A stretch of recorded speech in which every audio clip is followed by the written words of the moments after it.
Welcome to the unboxing of a Cut50 plasma cutter with a difference. This one's broken. This came from somebody on the MIG welding forum and I'm going to have a shot at fixing it.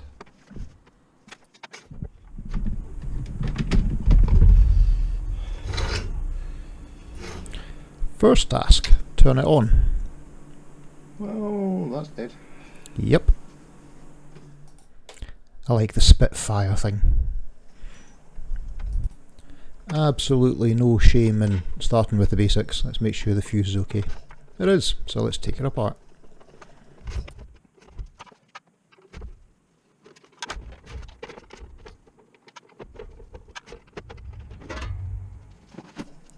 Next step is to give everything a good visual check. Make sure that there's nothing scorched, broken, there are no cables disconnected. Most of the cables are connected with hot glue, or covered up with hot glue, so I'm keen not to take too many of them apart right now. Some of them have cable ties, there's just one in this one, easy enough to snip.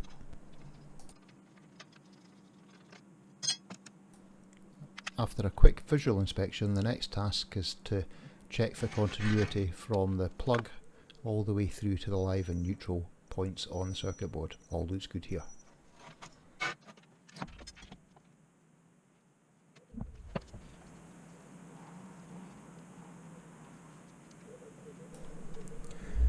Next stop is the power circuitry, where the 230 volts come in and hits the main circuit board.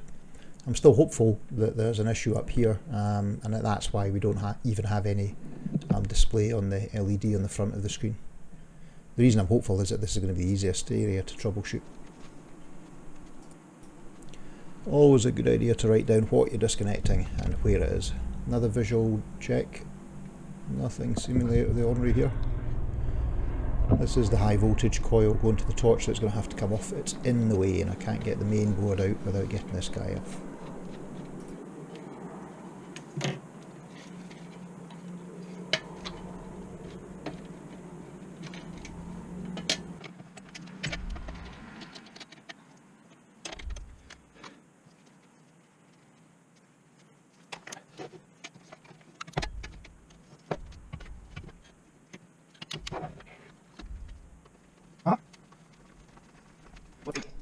This is the connector from the circuit board to the ground clamp or the return clamp. It's a total pig and I ended up having to use 2 pairs of pliers to get it off.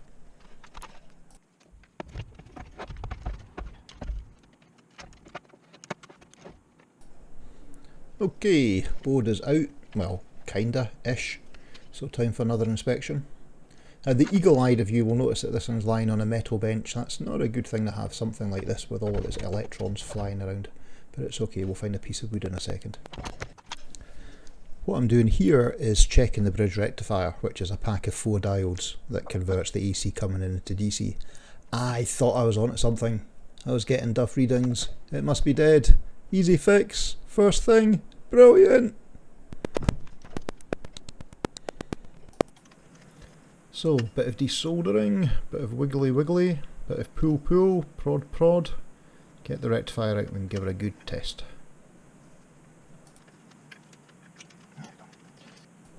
So let's test it on the bench, and it's fine.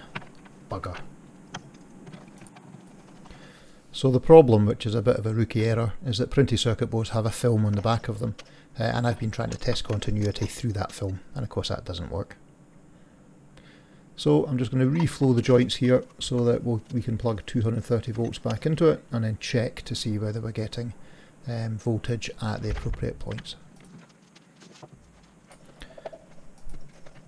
Okay, plug it back in, check for 250 volts, yep and yep.